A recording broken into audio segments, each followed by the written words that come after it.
Thank you, everyone. On the sunny side of Silver Lake Avenue. That's right. Good morning. Happy Sunday to you guys.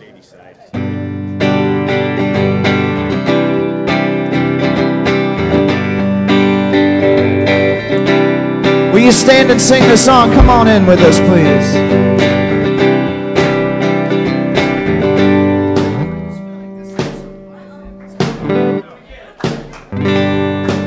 You know, hang on. I gotta turn the guitar up a little bit. Hang on.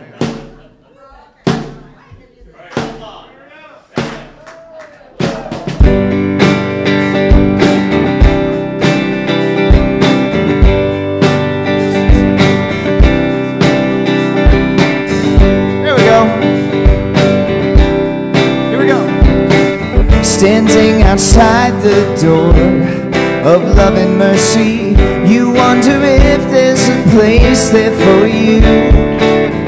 You know there's peace inside, but still you're searching for someone who understands the pain you've been through. Where the doors are locked, open arms, he's calling out your name. Come on in. Welcome home, you are loved to belong here now. No matter where you've been, come on in, come on in, come on in. You'll find a place of rest and illumination, where God within you helps you to light your way. He knows the peace you need and the hurt you're feeling. He longs to hold you and to wipe your tears away. Where the doors are locked, the lights are on. What are you waiting for? Come on in, welcome home. You are loved, you belong here now. No matter where you've been, come on in, come on in. There's room enough in this home of love for someone just like you. Come on in, welcome home. You are loved, you belong here now. No matter where you've been, come on in, welcome home. You are loved, you belong here now. No matter where you've been, come on in, come on in, yeah. Come on in. All right, happy Sunday. Thank you.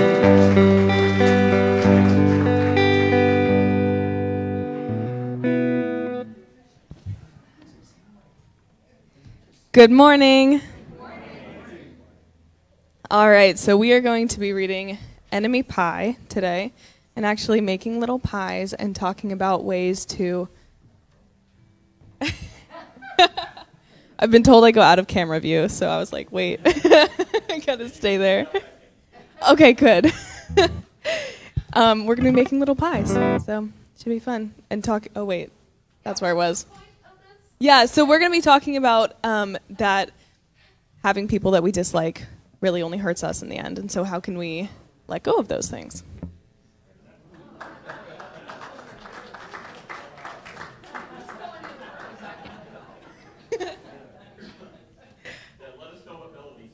Yeah, will do. Power of words. Pleasant words are like a honeycomb, sweetness to the soul and health to the body. Proverbs 16:24. I know how down I can feel when somebody says something cruel to me. Keeping that thought in mind, I try to choose my words carefully. How would I respond if I were on the receiving end of those words? Are they supportive? Are they loving? Would I feel comfortable saying them to God? What I say and how I say it are important. Instead of reacting emotionally to what someone has said, I take a little time to make my words God-directed. Then I won't be kicking myself later for something I said in the heat of the moment. If someone approaches me with a less than friendly attitude, I think thoughts of God before I speak. If I am introducing myself to someone I've never met before, my words echo a message of friendship. My words have the power to impress and inspire, so I choose to speak words that convey the truth of God's presence within me. And I am social. I enjoy listening and talking to others.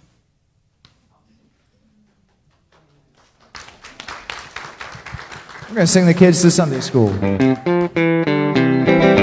I am walking in the light, in the light, in the light. I am walking in the light of God. In the light, in the light, in the light, in the light, in the light, in the light, in the light of God. Very good, very good. Thank you. Oh, you're welcome. Yes. Well, good morning, everyone. Good morning. How are y'all doing? Good. I'm good. I'm good. I'm Suzanne, and I'm your platform assistant this morning. It's always an honor and a pleasure to do anything for Unity. Do we have anybody here for their very first time? Raise your hand. This lady right here. Two. A lady over there. Gentleman in the back. Okay. Very good. We have a gift for you after the service. If you'll see David in the back of the room before you leave, you'll be surprised. Yes, you will.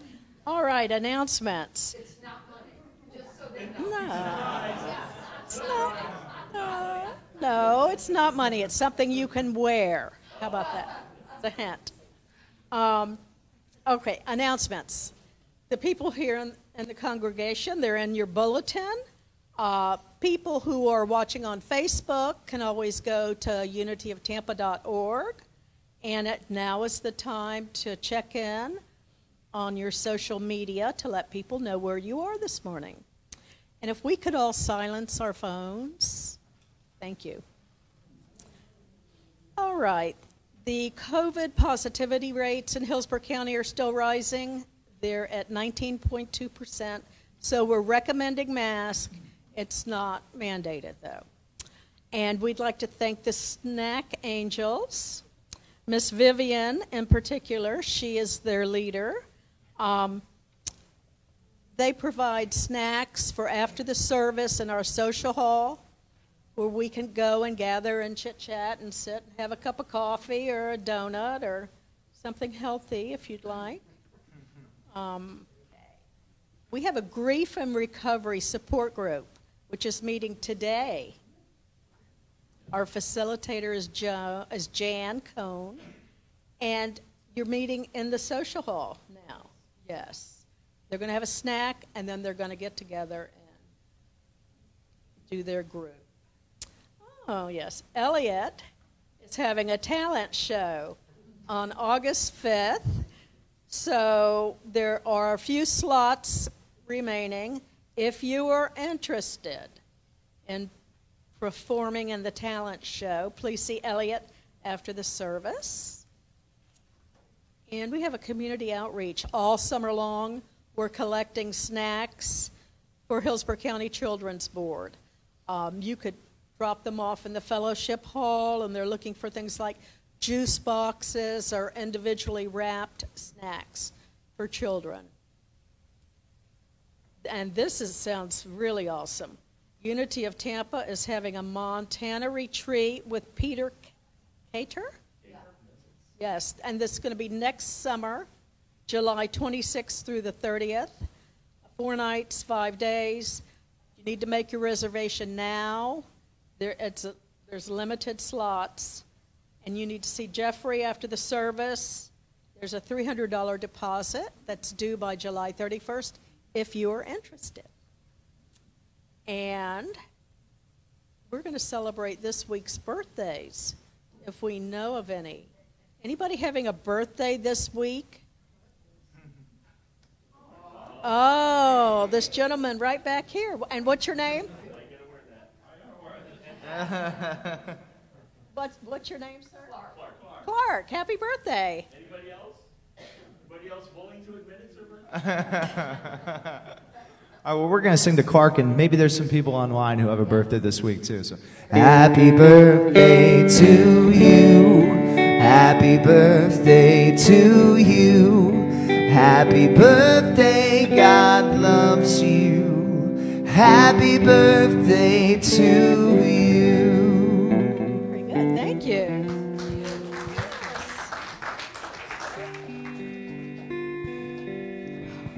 morning. So we're going to continue with announcements for a few minutes because I need Miss Norma up here. Miss Norma has important business to discuss.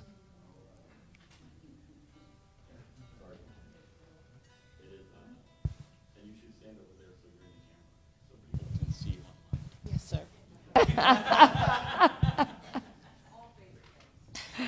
Good morning. Okay, as usual, I'm back and I'm requesting something. So we're going to kick off the back-to-school supplies donations today. And this year we're going really big because I met with 2 groups and the need is really, really great this year. We're going to support Joshua House and we're also going to support the Children's Home. We supplied 30 backpacks to the Children's Home last year. We took some to Joshua House, and we also donated to some in a group in South Tampa, Port Tampa, I'm sorry. So this year, we thanks to Nancy and Jeffrey, we made up flyers, and we're catering to kids between the ages of 6 and 18.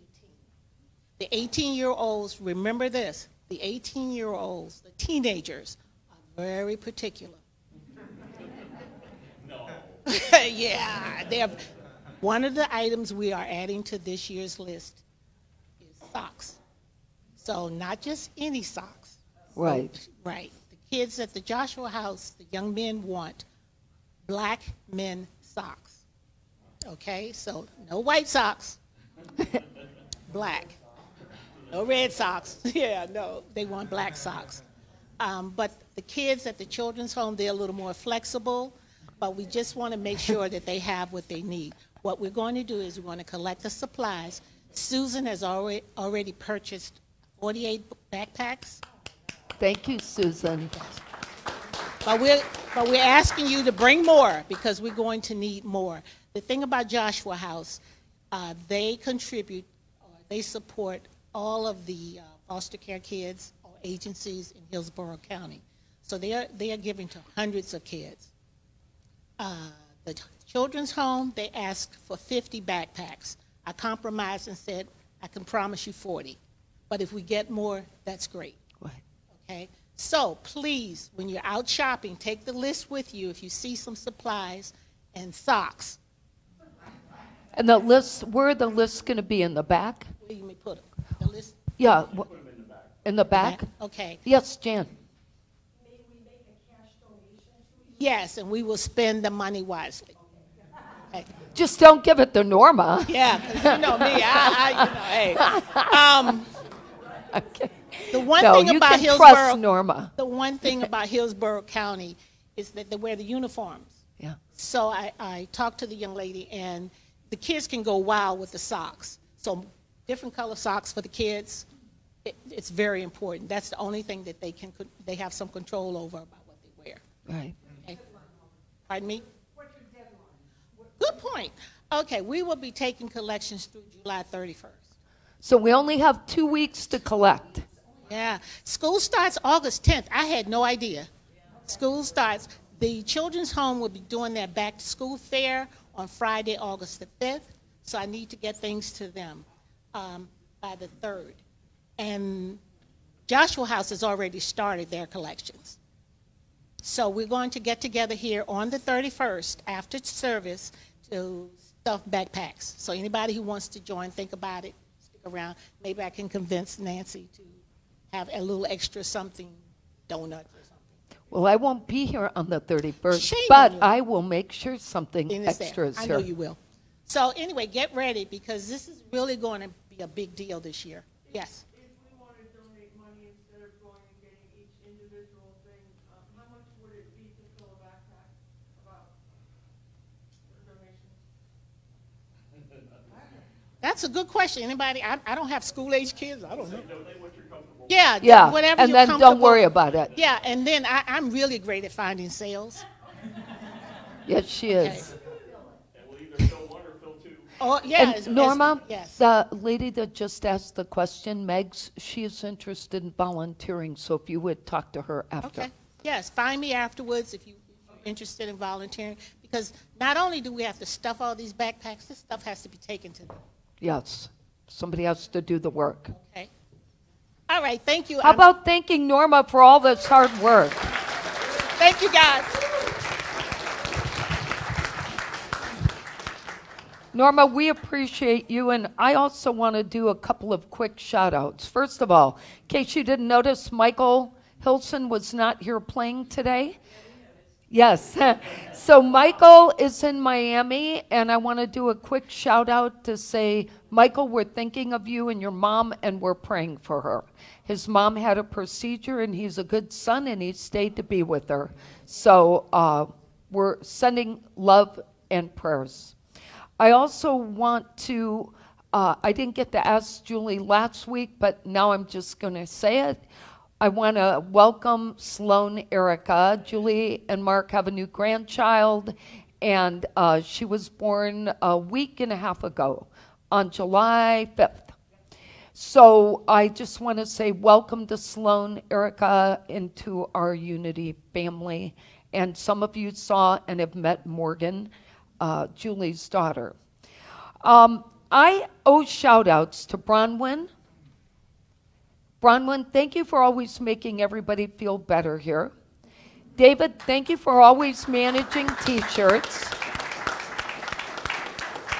Sometimes I forget to thank all these people who do this work every week, and I mean nothing personal by it, but I want to say thank you to Bronwyn. I want to thank David for handling our T-shirts. Duncan's in the booth. He's not a volunteer, but he works hard. He doesn't get a lot of credit.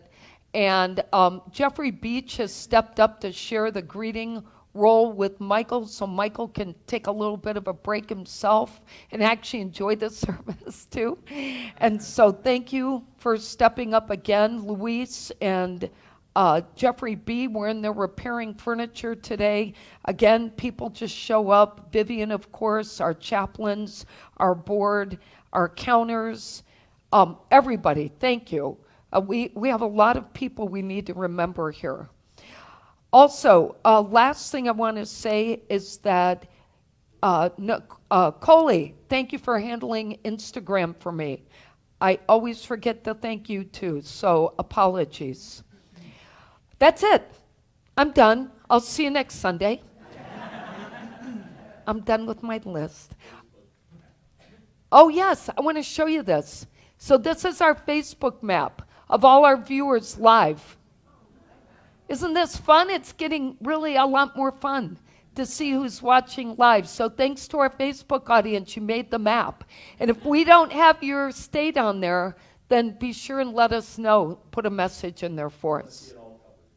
Yeah, we want to see it covered. Well, we can't monitor all our viewers post-service because they don't tell us, but this we know is our live audience. So thank you. And let's say our affirmation. There is only one power and one presence in the universe and in my life, God the good, omnipotent. And our daily word today is loving. Oh, no it isn't. I'm a week ahead. Trust. You trust, I'll get it right.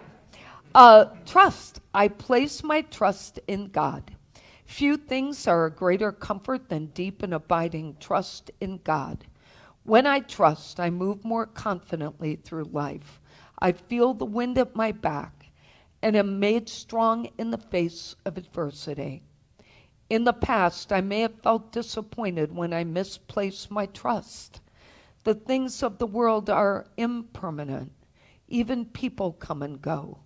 The truth of God is the one presence and one power in the universe, and as my life is everlasting, unchanged, and unchanging through all the seasons of life. Even as I grow, evolve, and deepen in spiritual understanding, God is always my source, the inspiration I return to again and again. My freedom to seek and discover lies in the awareness that I can always trust in God. And from Isaiah 26, trust in the Lord forever, for in the Lord God you have an everlasting rock. So lovely message. I will turn it over to Elliot, our amazing band members, Christian, Elliot, and Alban today.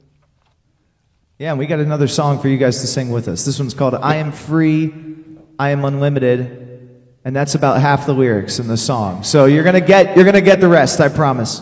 1, 2, 1, 2, 3, 4.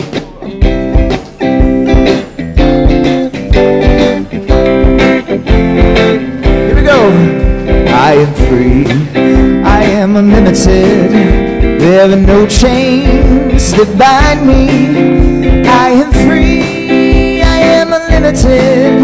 Right now, right now. I am free, I am unlimited.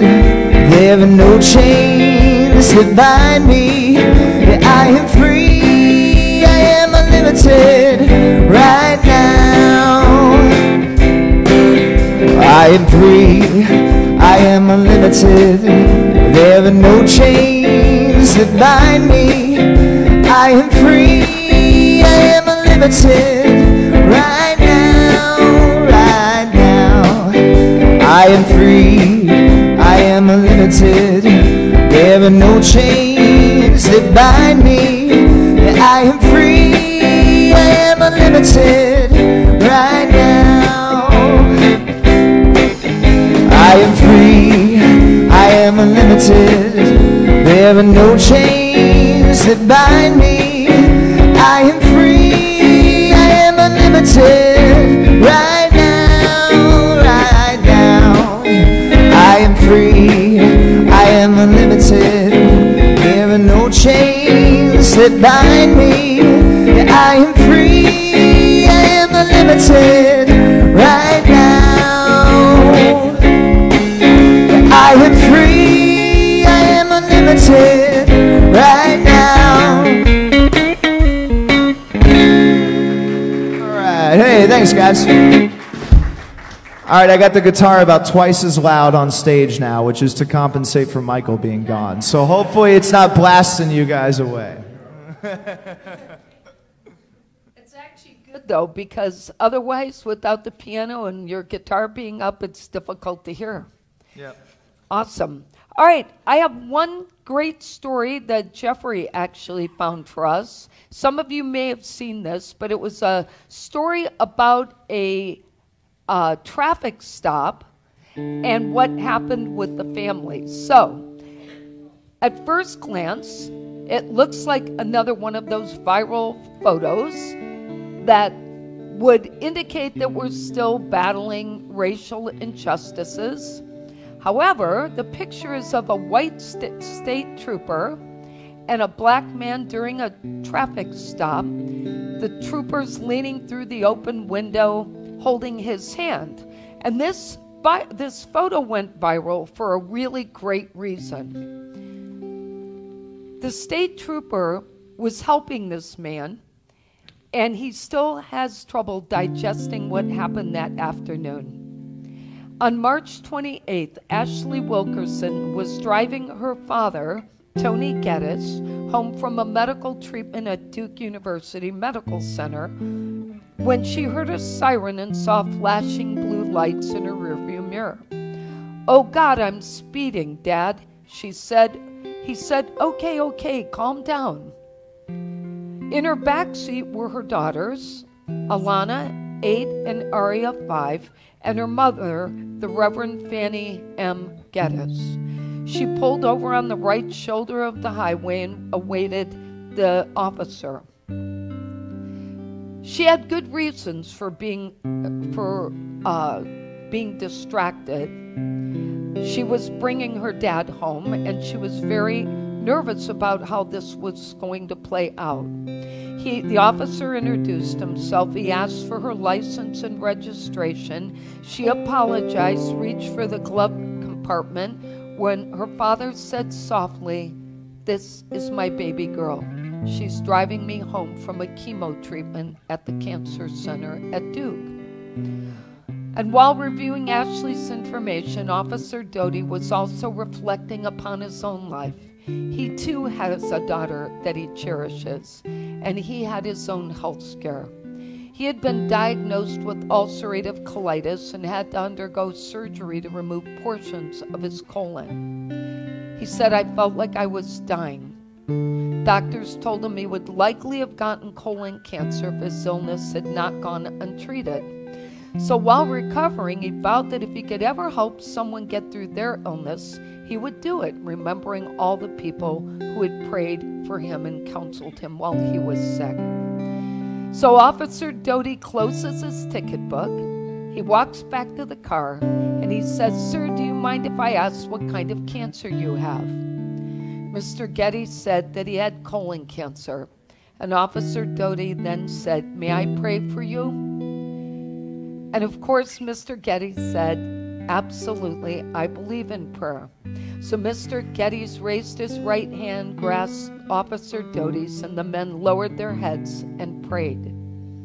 Ashley was so touched that she captured that picture. And after Officer Doty finished praying, he pressed something into Mr. Geddes' hand. And he said, "I just want you to know that you have someone else praying for you on your journey." Mr. Geddes passed away in May. And Ashley went on LinkedIn and posted a tribute to her father. In the tribute, she recalled the traffic stop and how her father had always jumped to her defense. And thinking of the state trooper whose name she did not know, she wrote, "Heartfelt thanks to this officer who prayed for and with you that day." Of course, word of the story eventually made it back to North Carolina State Highway Patrol and eventually to Officer Doty, who was completely blindsided to hear this it become a story. He didn't even realize she had taken the picture because his eyes were closed. He said, "This was the first and only time I've ever verbally requested and prayed for somebody out loud on the interstate. I can't describe the odds of stopping her because there's hundreds of thousands of cars that travel through that interstate every single week. But Ashley has more than a photo to mark this encounter. She has the pocket-sized object that the officer pressed into her father's right palm. Her father had kept it on his dresser until the day he passed, and now she keeps it on hers. It's a silver metal cross." Isn't that a lovely story? Just so wonderful. So with that, let's get ready for meditation.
take a deep breath.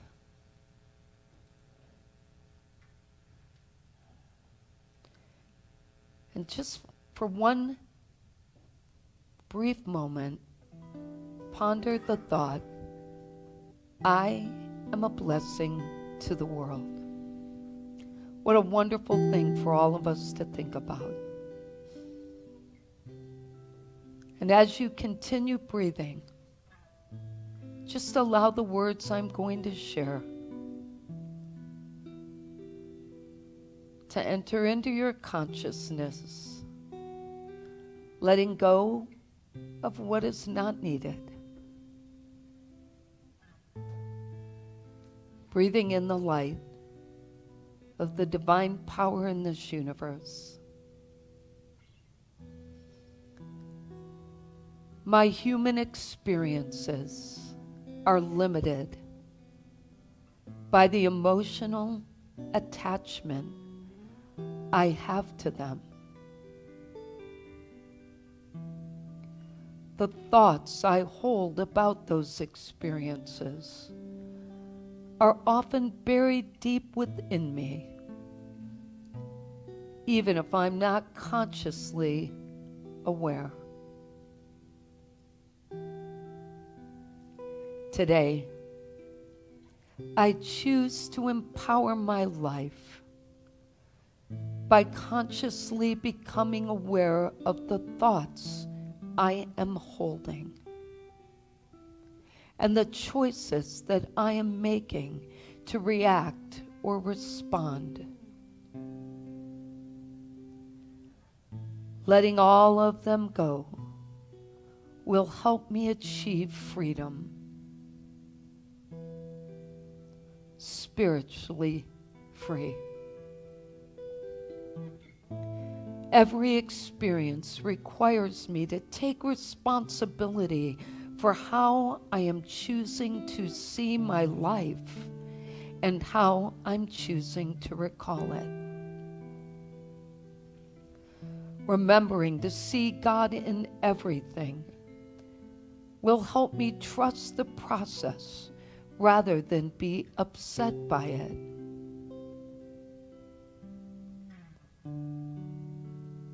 There is no God outside of me.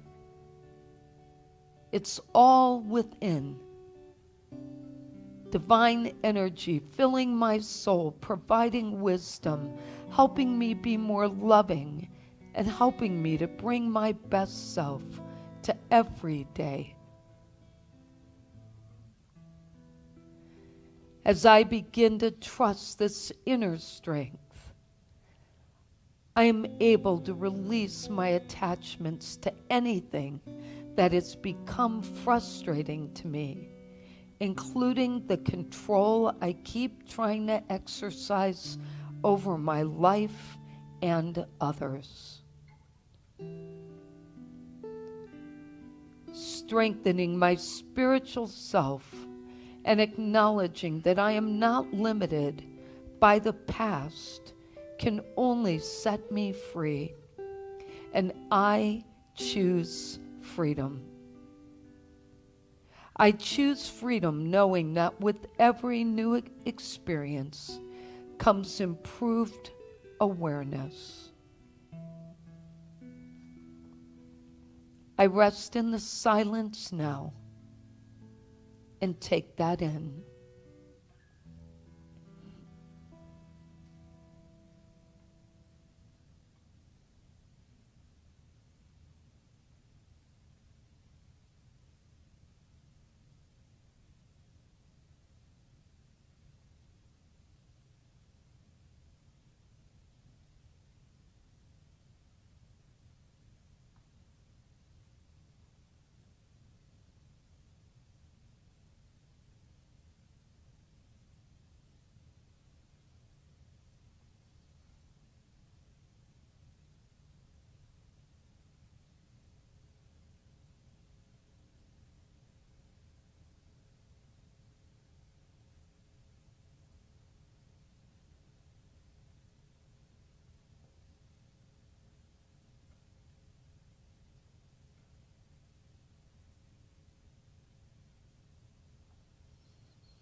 Every day is a turning point and a chance to start fresh.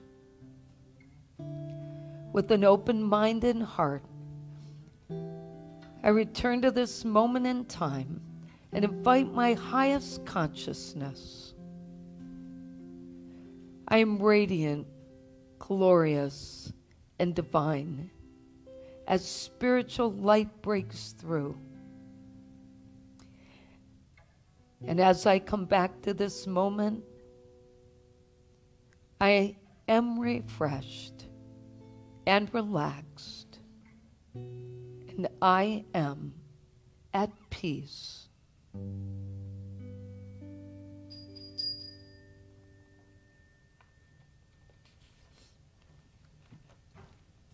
Thank you, Bobby. Good morning, Logan. So today, our focus is on understanding our consciousness and the impact it's having on us.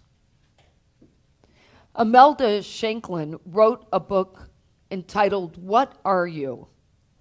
And she said this: the error in your mind which causes you to assume the who when you should recognize the what is the source of every misunderstanding in life that perplexes you. When we think about who we are, we might envision things like what we look like, what our behaviors are like, maybe what we do for a living.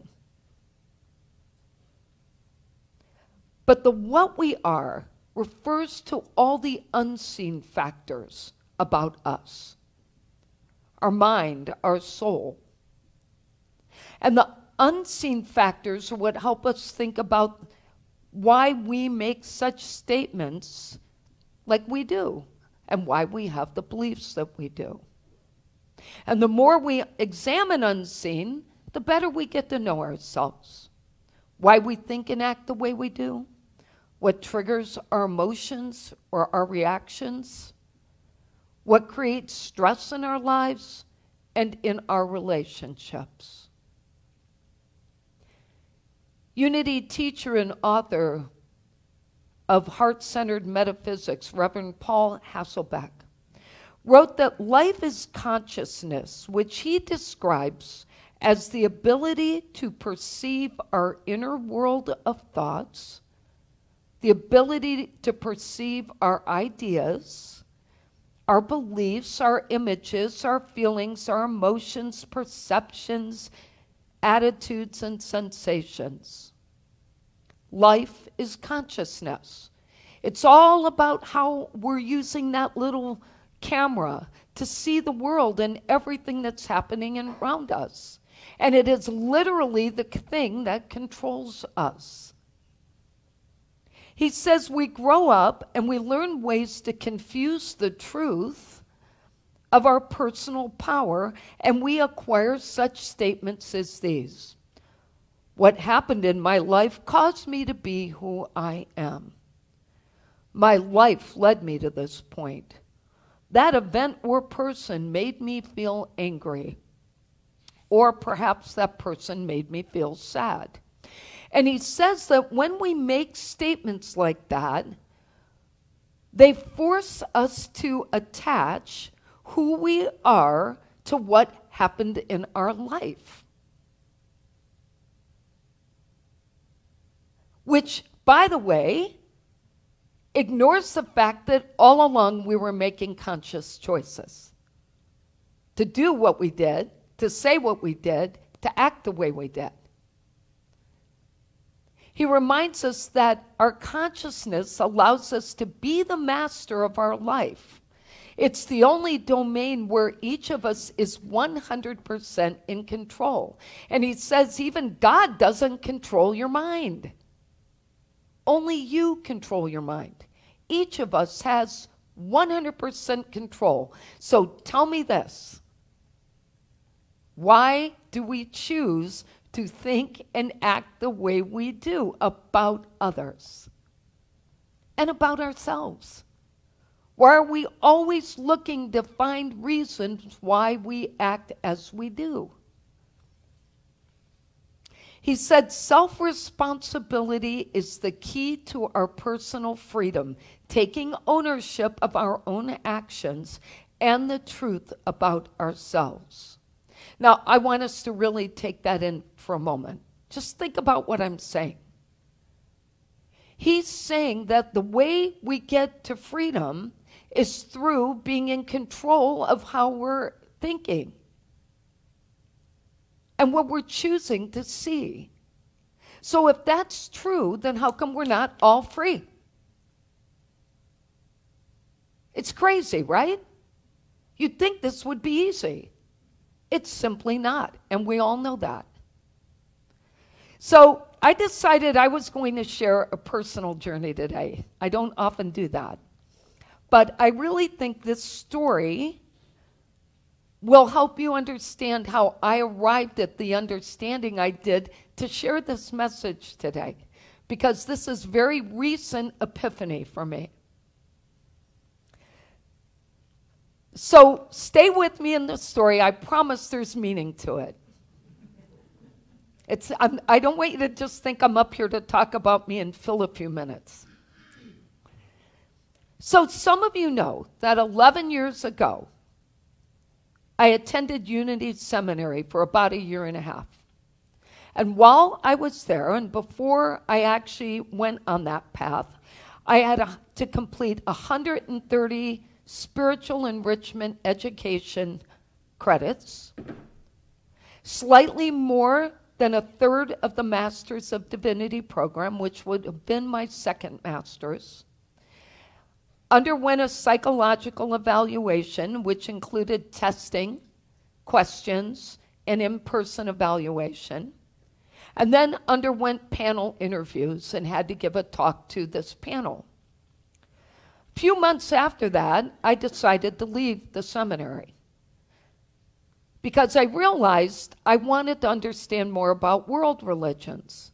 So I chose to go to a different seminary. And on that path, I spent another year taking classes to achieve ordination.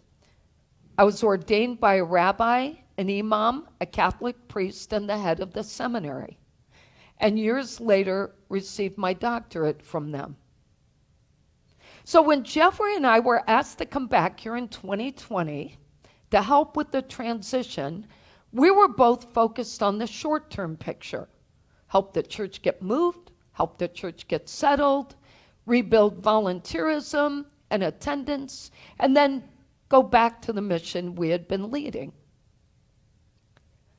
Well, we got a little attached. The people from the mission came here.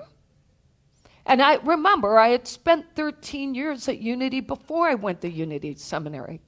Actually 15.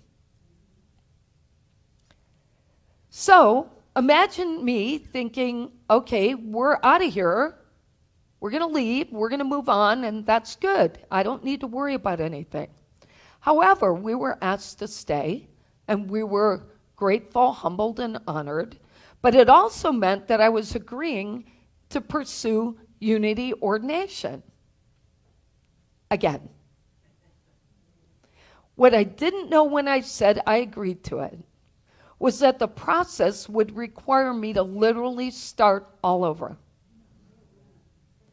So, in the past year, it started with completing 11 forms for special dispensation, which would give me 2 years, possibly 3, to be here while I completed that ministry path.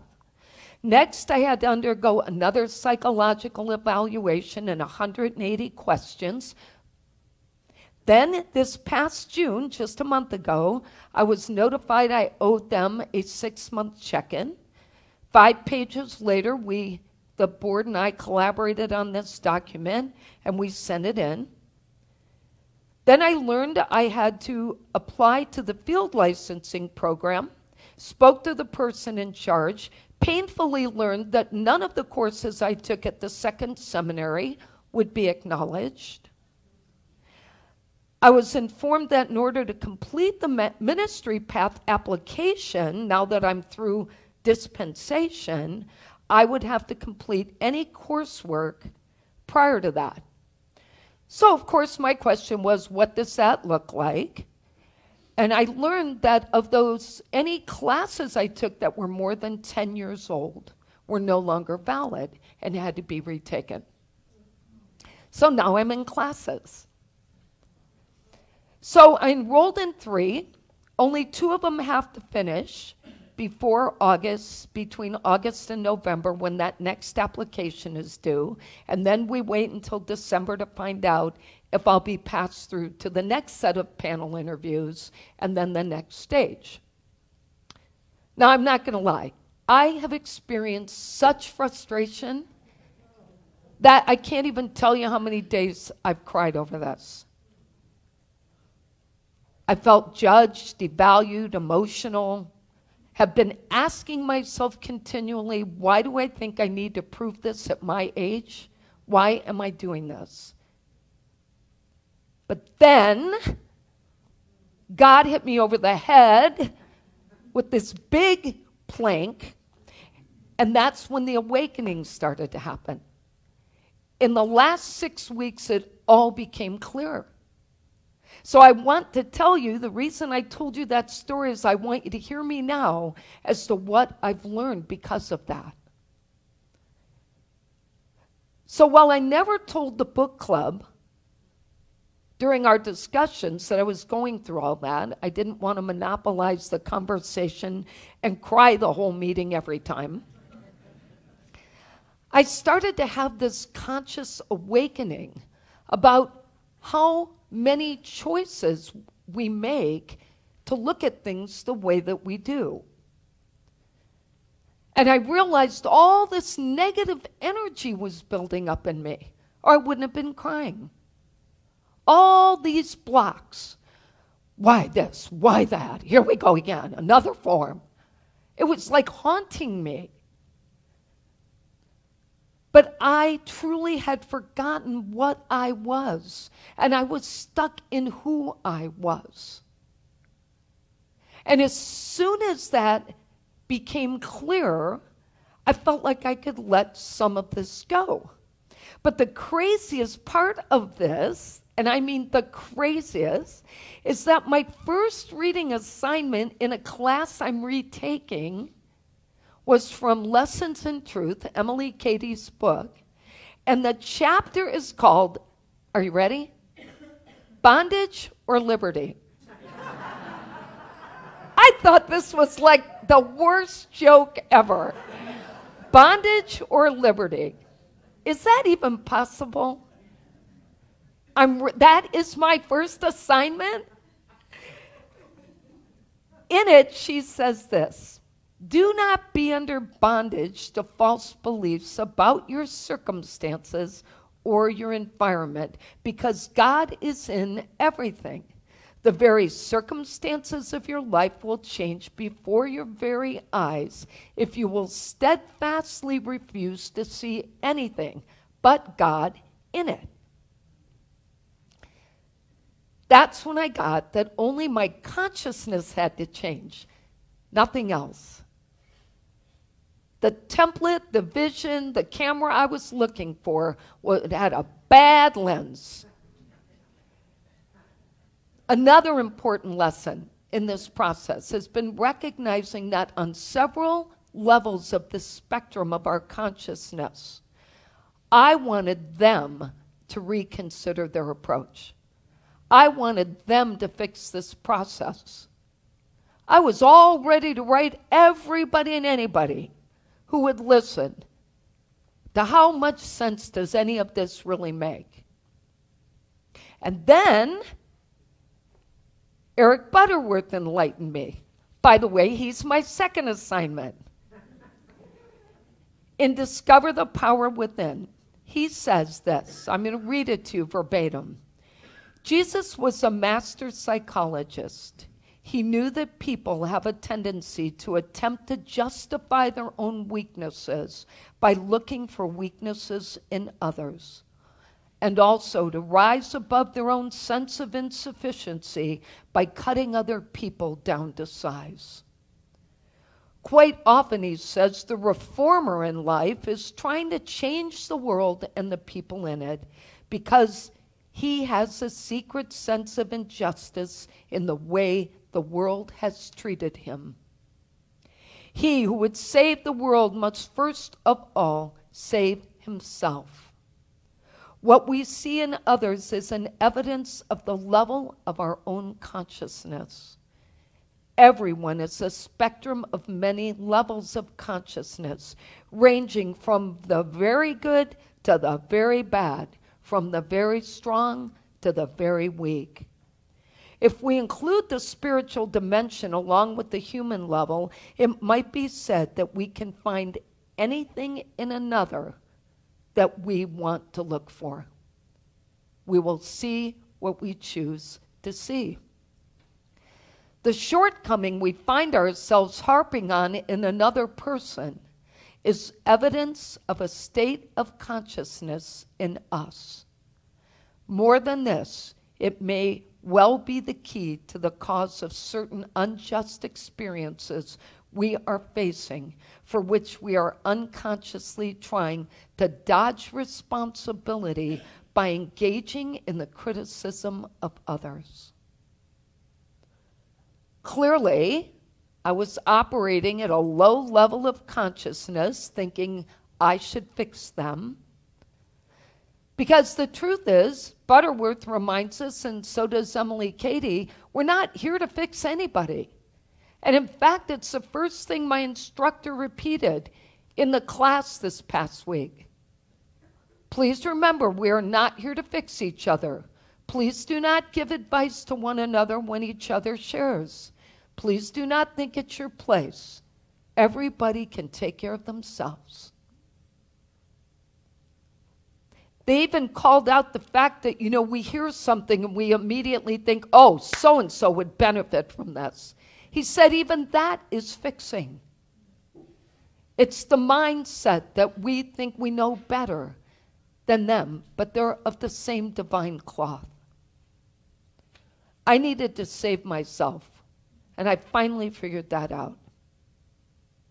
But ultimately, what I came to realize was that I needed this experience to learn what I needed to learn that I had not learned and understood fully. No amount of school could have done that. I wasn't ready, or I would have understood this before. I've never felt such mental freedom as I have had this past 6 weeks, even with all the chaos we have going on. We have a global project in our corporate company that's been taking up an extra 30 hours a week. We've got our work always with the church, Melody. But I can finally see what Paul Hasselbeck was saying. Self-responsibility is the key to our personal freedom and the truth about ourselves. Let's look at our takeaways for today. The spectrum of our consciousness can be useful to us if we remember to embrace the following. Number 1, life is consciousness. How we react or respond to life is a choice. Number 2, we are the master of our life. We must take responsibility and control. Number 3, reforming others is not our job. Changing our consciousness and saving ourselves is our focus. Number 4, see the good in everyone and let them find their own truth. Our affirmation today is, I am living consciously. Let's say that together. I am living consciously. And our quote for today couldn't be more perfect. Where you are in consciousness has everything to do with what you see and experience. Let's take that in. So we pause now to reflect upon the gift of consciousness, the opportunity to make choices, and to know that in every single event or opportunity we face, we can decide how to react or respond. We decide the narrative. We decide whether we are going to take responsibility or whether we are going to find fault in others. That is where our freedom lies. And we give thanks for that 100% master of our life control. Amen. If you have a prayer need, please either see me or one of our chaplains or fill out the prayer card and place it on the left as you walk out in the box in the narthex. We're always here to pray, and prayer lists go out on Monday to the chaplains. And thank you, chaplains. I need to thank you always. Thank you. And our giving affirmation, remember it is in giving that you receive. So we want to remember to say our prosperity prayer together. And we say it as we, okay? We have faith in God as our instant, constant, abundant supply and supplier. We have faith in God to open ways when to the human sense there is no way. We have faith in God to guide us in all our ways, and our health, happiness, and prosperity are assured. Thank you, God, for your abundant good now flowing forth to meet our every need. Amen. And if you choose to give, there's a box out in the back. We do not pass a plate here. You can also donate online. And now I am the thinker. Am I not? It's up to you. I thought this song went pretty well with Nancy's topic this morning, so here we go. This one's from Sue Riley over in Clearwater.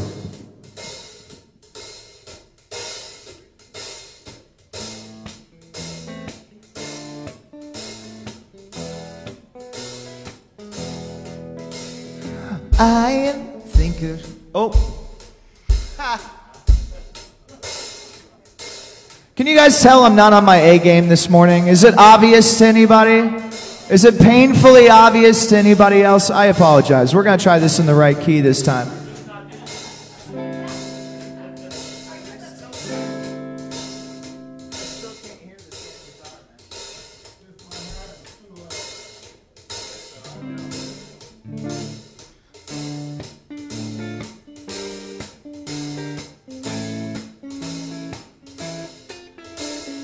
I am the thinker who thinks the thoughts that changes things that shape my life. I am the thinker who thinks the thoughts. I have the power to change my life. If you ask me, what am I am beauty, I am light, I am more than meets the eye. I cannot be defined. And I am the thinker who thinks the thoughts that changes things that shape my life. I am the thinker who thinks the thoughts. I have the power to change my life.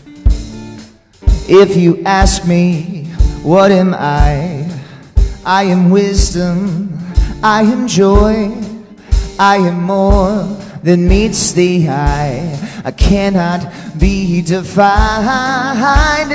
And I am the thinker who thinks the thoughts that changes things that shape my life. I am the thinker who thinks the thoughts. I have the power to change my life. I can choose to be the light, brightens up someone's darkest night. I am much more than meets the eye. I cannot be defined. I am the thinker who thinks the thoughts that changes things that shape my life. I am the thinker who thinks the thoughts. I have the power to change my life. I have the power to change my life. I have the power to change my life.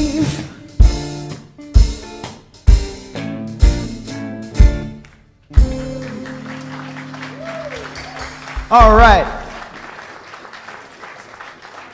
Thanks, everybody. Now it's the time we're going to sing the peace song. I got to stand, join hands, then we'll close the service with the prayer of protection.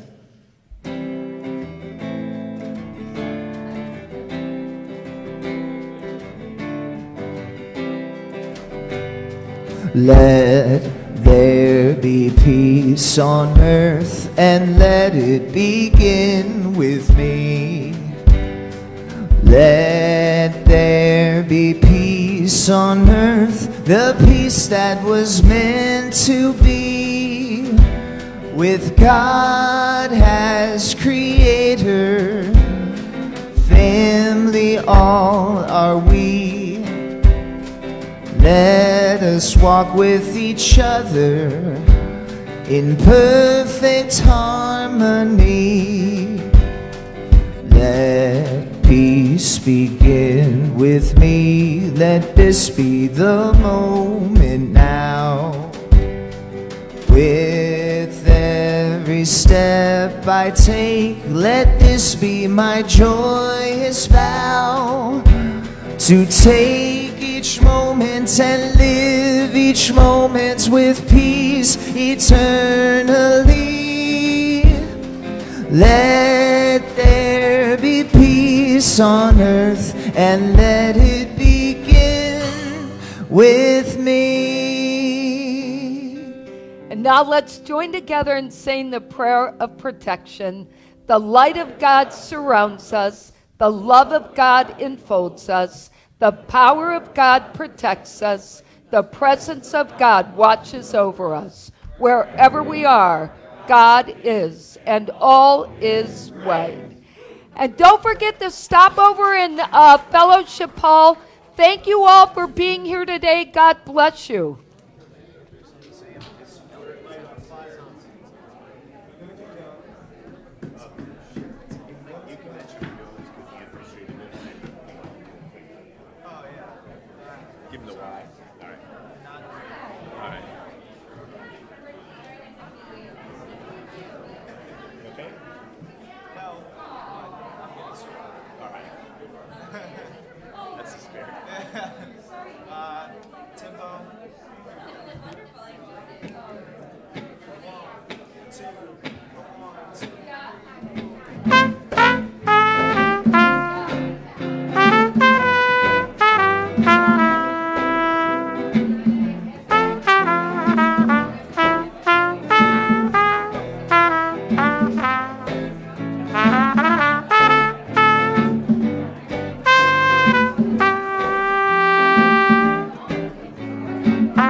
Amen.